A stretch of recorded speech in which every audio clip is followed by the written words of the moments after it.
If you want to be magnetic, if you want to be an it girl, if you want to have this attractive energy about you that people are so drawn to, then in this video, I'm going to be sharing with you guys the it girl habits that you can use for yourself to achieve the same effect and become an it girl.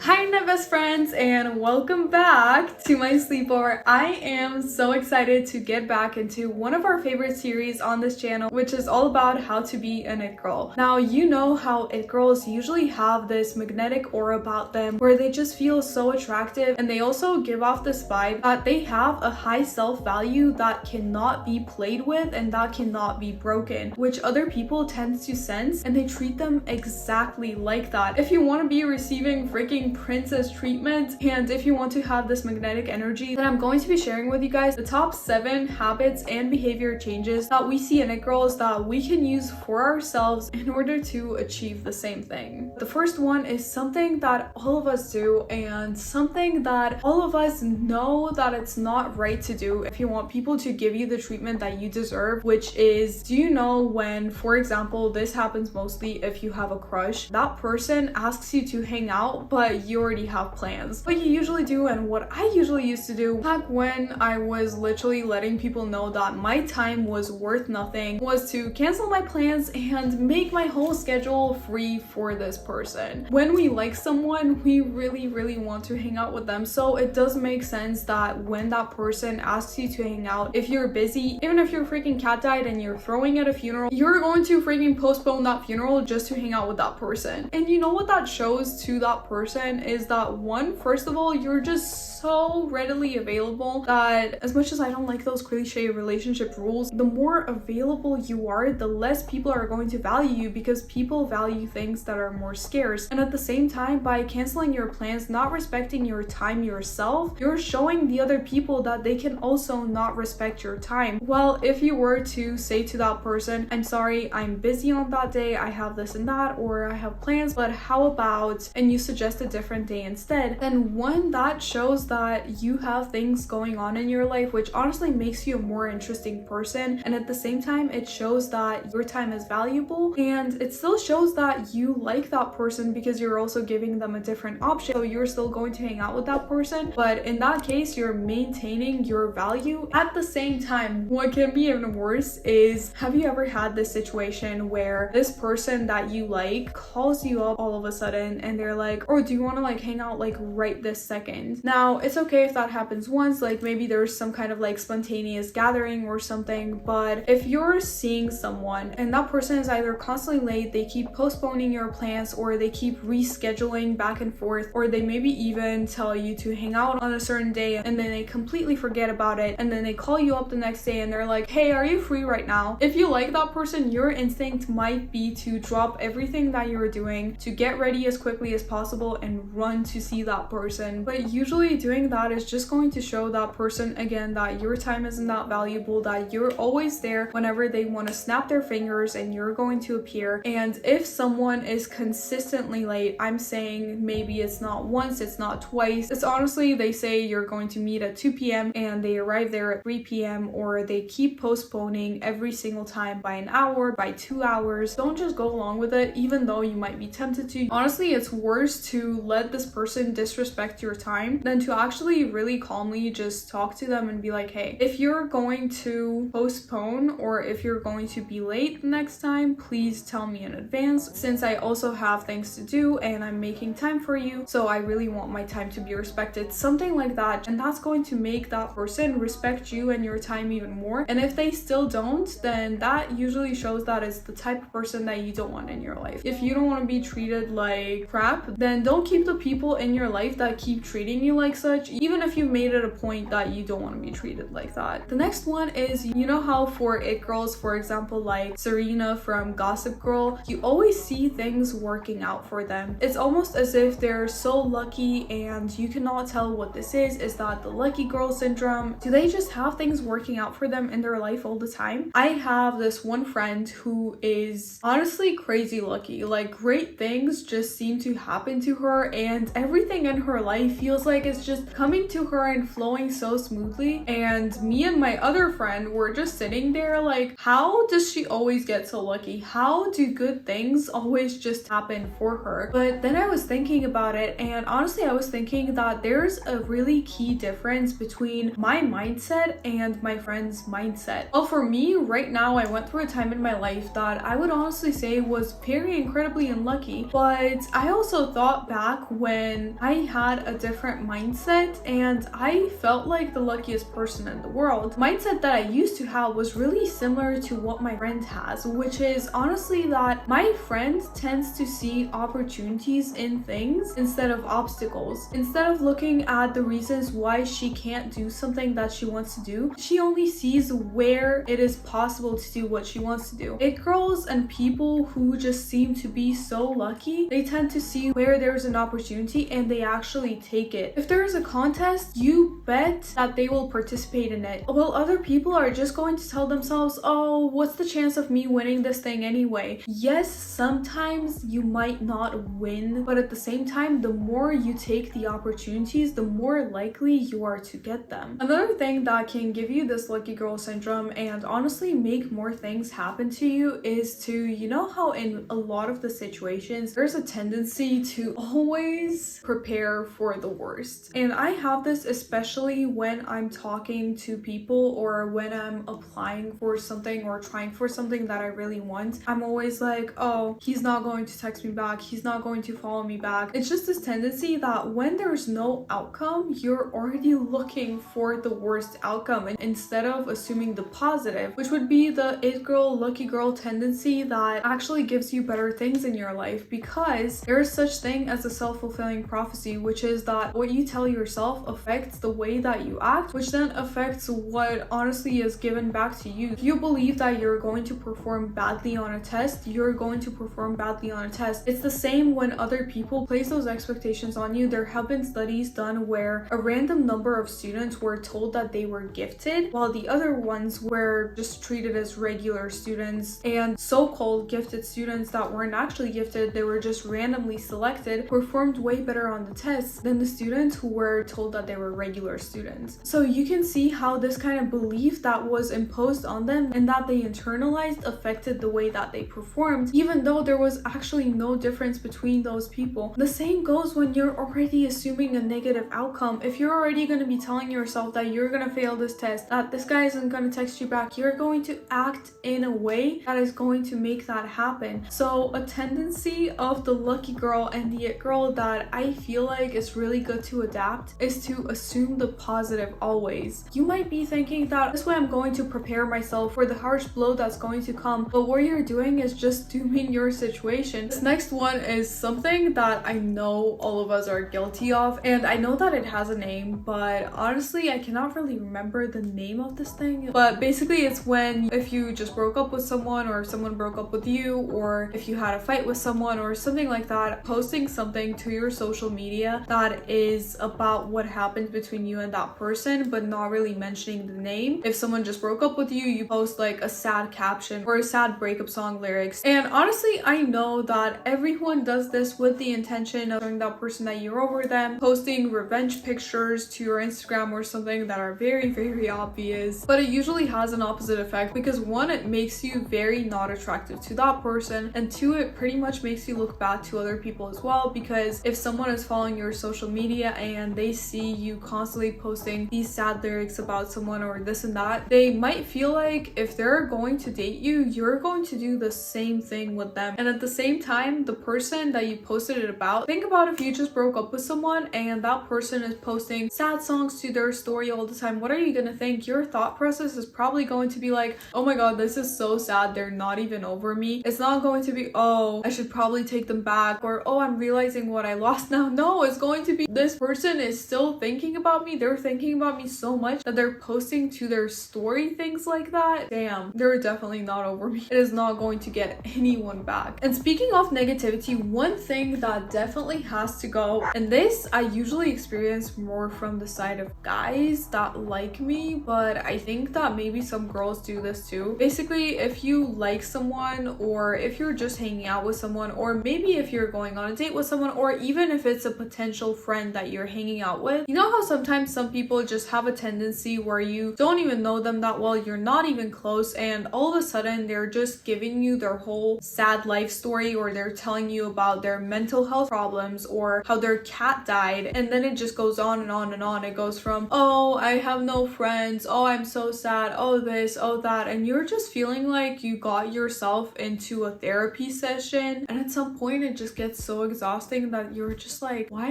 is this person trauma dumping on me? I've had this happen so many times, and every single time I'm just like, you maybe just want to go see a counselor or something. I understand if you guys are pretty close friends, it is okay to share your struggles with your close friends, or it's okay if you ask the person being like, hey, like I'm feeling really bad right now, I really need someone to talk to, is it okay if I talk to you? And if that person's like, yeah, of course, then okay, sure, go ahead. But when no one really asked for it, you're just dumping your whole life trauma onto the person, it is not a nice thing to do. And if you want to hear more it girl tips from the iconic it girl characters, then check out this video right here. And I love you guys so much, and I'll see you guys in the next one. I'm kind of tired right now.